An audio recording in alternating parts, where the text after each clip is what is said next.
people don't like to change, and people don't like being told that they're deficit in their character. People really don't like being told that. And so, you know, when I'm standing there and saying you're lazy, or you're self-centered, or you're selfish, it's hard to hear. You have to hear it, because until you hear it, you won't actually change. But it's hard for some people to hear this. They have to be enabled, that's true, and it's not just by parents. Sometimes it's by boyfriends, sometimes it's by siblings. But these girls have a power in their personality that they get their way. Regardless of what other people think is right or wrong, these girls get their way. They're forced their way to be the reality for everybody else.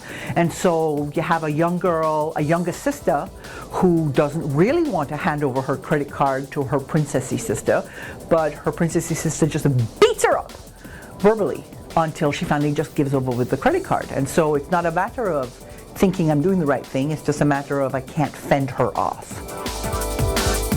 The princess I had the most difficulty with had pushed anyone that did not agree with her out of her life. I mean, that's how she coped with not being approved of. She just pushed those people away. And so every time she came upon someone that did not approve of her, she just pushed them away. And so ultimately, in order to have her as a friend, you have to approve of her. And so if you value her friendship, then you don't do that one thing that will make her push you away. So there's no one to hold her accountable ever. And she will continue to sort of parasitically live on all the people that give her approval and consistently push away all the people that don't. If you have a 10-year-old at home and you say a lot of this, no, I won't, then you've probably got a princess on your hands. If there is one single word you have to learn, it's consistency. You have to set expectations for these people in your life, and you have to be consistent in the message that you're delivering. So it can't be about a power play, because the princess knows about power. She is using power to get what she wants. And it can't be about guilt, because the princess already knows how to use guilt to make you do what she wants you to do. What it has to be about is logic and rational thinking and the weighing of priorities. It has to be about making choices, but choices that will benefit you as opposed to just, you know, satisfy your short-term itch. The reason you establish an allowance is so kids can learn to manage money. But a lot of parents end up tying a whole bunch of things to the allowance that then teach a lot of other lessons that are not necessarily good lessons. So for example, parents will say, you know, if you don't make your bed, I'm not going to give you an allowance.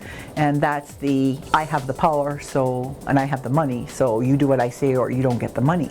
Whereas the bed thing is really, we are all living in this family, and I have time to drive you to soccer or make your bed. But there are only so many hours in a day, and I can't do both, so you decide which one you want me to do.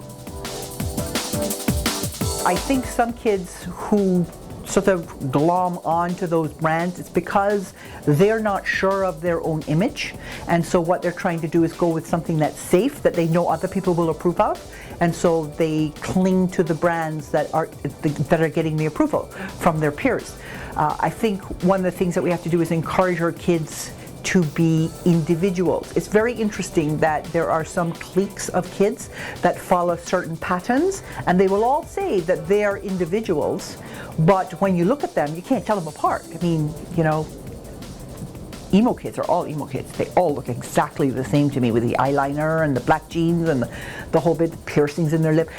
That's not individual. And so what you need to do is, I think, encourage your children to find the things that their individualistic strengths focus on and build on those, talk about those things. So, you know, is she a fabulous dancer? Is she a wonderful writer? Is she great at math?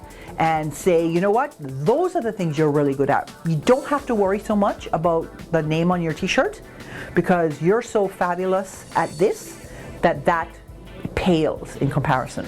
And so to build them up for the things that they're really terrific at.